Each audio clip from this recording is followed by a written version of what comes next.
పంచాయతీ ఎన్నికలపై ప్రభుత్వం గందరగోళంలో పడిందా? ఓవైపు ఇప్పట్లో ఎన్నికలు నిర్వహించలేమంటూనే మరోవైపు ఎన్నికలకు సన్నద్ధమవుతోందా? బిల్లులపై క్లారిటీ రాకముందే స్పెషల్ జీవో తేనుందా? రాబోయే వారం రోజుల్లో పంచాయతీ ఎన్నికలపై ప్రభుత్వం ఏమని ప్రకటన చేయబోతోంది? లోకల్ ఫైట్పై ఈ నెల 31వ తేదీన కోర్టుకు సర్కార్ చెప్పే నిర్ణయం ఏంటి? ఈ ప్రశ్నలు ఇప్పుడు తెలంగాణ రాజకీయాల్లో చర్చనీయాంశంగా మారుతున్నాయి. పంచాయతీ ఎన్నికలపై రేవంత్ ప్రభుత్వం రోజుకో ప్రకటన చేస్తోంది.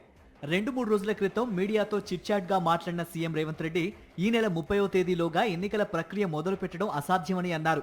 అంతేకాదు, ప్రస్తుతం ఉన్నటువంటి సమస్యలను, రాష్ట్రపతి దగ్గర పెండింగ్లో ఉన్న బిల్లుల అంశాలపై వివరాలను కోర్టుకు వెల్లడించి సమయం కోరతామని స్పష్టం చేశారు.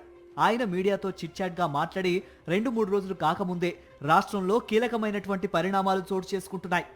పంచాయతీ ఎన్నికల రిజర్వేషన్లపై మంత్రులతో హడావిడిగా సమీక్షలు నిర్వహించిన సీఎం రేవంత్ రెడ్డి మరుసటి రోజే జిల్లా కలెక్టర్లతో వీడియో కాన్ఫరెన్స్ నిర్వహించారు. రిజర్వేషన్కు సంబంధించి ఫైనల్ డ్రాఫ్ట్ 2 రోజుల్లోనే రెడీ చేసి పంపాలని ఆదేశాలు జారీ చేశారు. అదేవిధంగా బీసీ డెడికేటెడ్ కమిషన్ ఇచ్చిన రిపోర్ట్ ప్రకారం బీసీలకు 42%, ఎస్సీలకు 15%, ఎస్టీలకు 10% కేటాయింపులు జరిగేలా రిజర్వేషన్లకు సంబంధించిన డ్రాఫ్ట్ ఉండాలని కలెక్టర్లకు ఆదేశాలు వెళ్లాయని సమాచారం. ప్రభుత్వం పరంగా చేయాల్సిన ప్రక్రియ అంతా ఈ 4-5 రోజుల్లోనే పూర్తి స్థాయిలో చేసి ఆయా వివరాలను రాష్ట్ర ప్రభుత్వం హైకోర్టుకు అందించనుందట.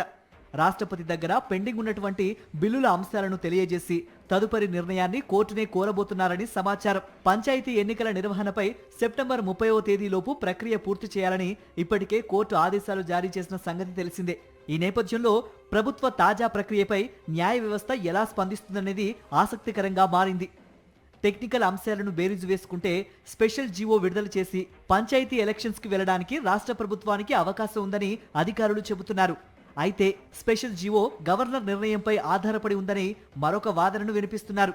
స్పెషల్ జీవో విడుదల చేస్తే ఎవరైనా కోర్టుకు వెళ్తే కోర్టు దానిని కొట్టివేసే అవకాశం ఉంటుందని అధికారుల ద్వారా అందుతున్న సమాచారం. మొత్తానికి ఈ 2-3 రోజుల్లోనే స్పెషల్ జీవో కోర్టుకు వెళ్లే అంశం పంచాయతీ ఎన్నికల నిర్వహణకు సంబంధించిన విషయంపై పూర్తి స్థాయిలో స్పష్టత వస్తుందని సచివాలయ వర్గాల ద్వారా అందుతున్న సమాచారం.